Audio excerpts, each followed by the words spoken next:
it was a bit of an accident, I have to say. A number of years ago, I mean, many years ago, in 2003, I was working as a journalist at that time and a professor at Washington State University.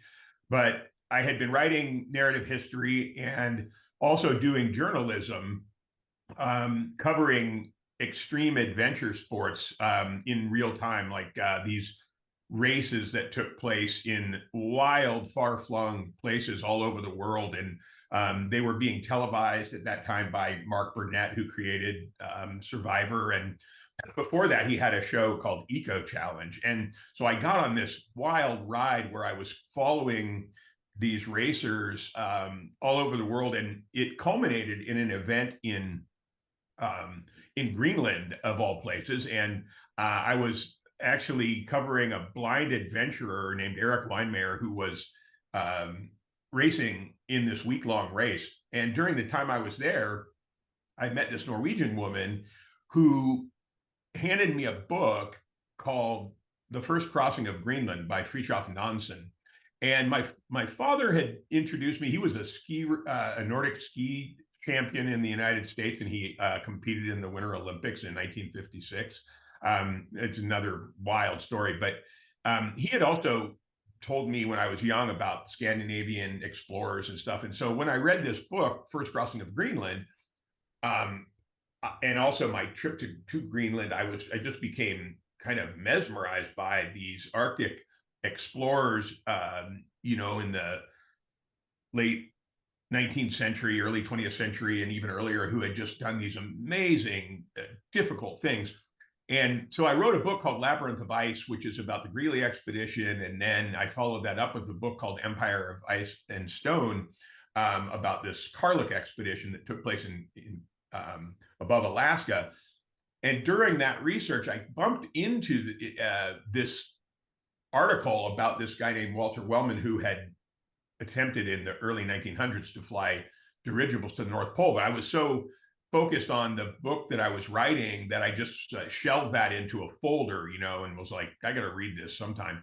So after I finished Empire of Ice and Stone, I went back and was looking, and I read this article. And I'm like, wow, because I'd spent the last 4 years or so pretty much immersed in the North, and I hadn't really heard of this guy. And then I come to find out that, he was kind of a pioneer who had this amazingly interesting life. And so I just dug in, and the more I read, the more I realized how cool this story was, and that it also involved Roald Amundsen, who is arguably the greatest polar explorer of all time. And so he also ended up boarding an airship and attempting to fly to the North Pole. So I figured out that there was a story there that was really about the airship and the North Pole as the sort of central backdrop. And Wellman was like the first to try. One of the things that really struck me was how experimental all of this was. So when Walter Wellman, who's an American journalist who actually did polar exploration as a side hustle, he comes along at a time when the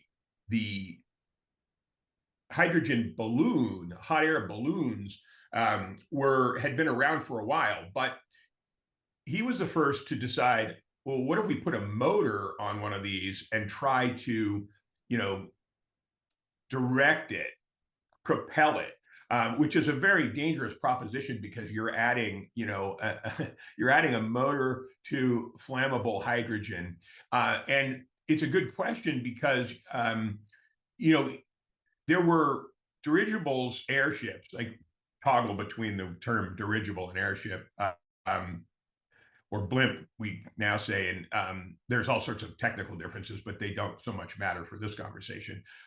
But, no one had flown them in the far north.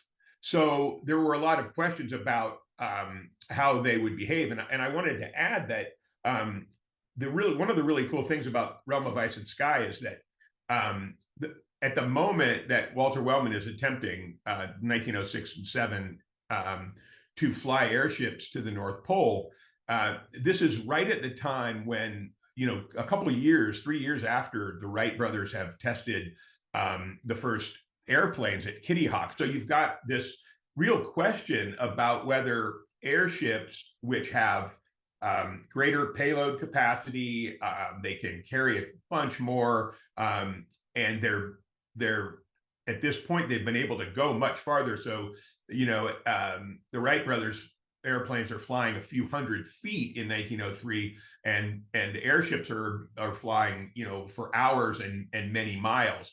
And so as the book starts, as Realm of Ice and Sky starts, you're at this really crucial historical moment of a question of which will be which craft are going to rule the skies for commercial travel and other applications, as you mentioned. I mean, military ones.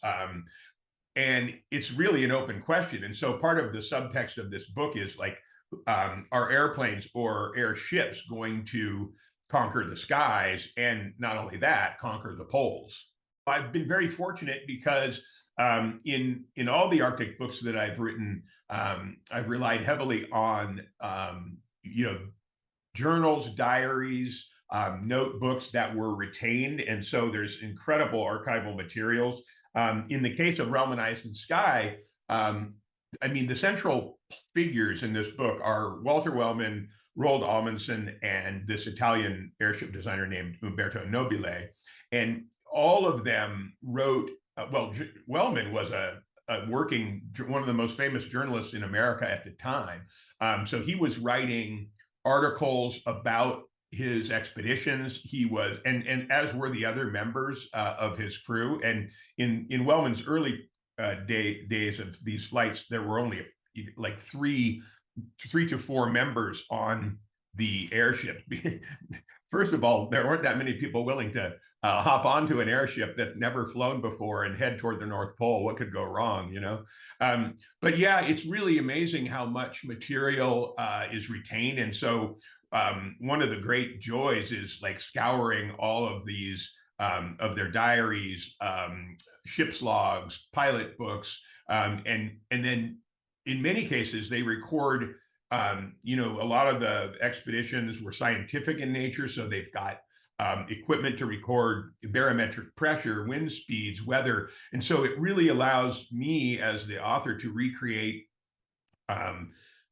exactly what it was like on the days that this was happening. And it's such a wealth of resource to be able to let the reader feel like they're actually there and experiencing it for themselves. And Wellman, Amundsen, Nobile, and other members all recorded very extensive, even wrote books. Now, obviously, one of the challenges is that their accounts typically differ for various reasons, trying to make their own story seem the most plausible. So you have to do a lot of juggling and read everything that everyone wrote and then try to parse through what kind of posturing they're doing, if there's political rationale for what they're saying. But that's one of the great challenges and joys of the process.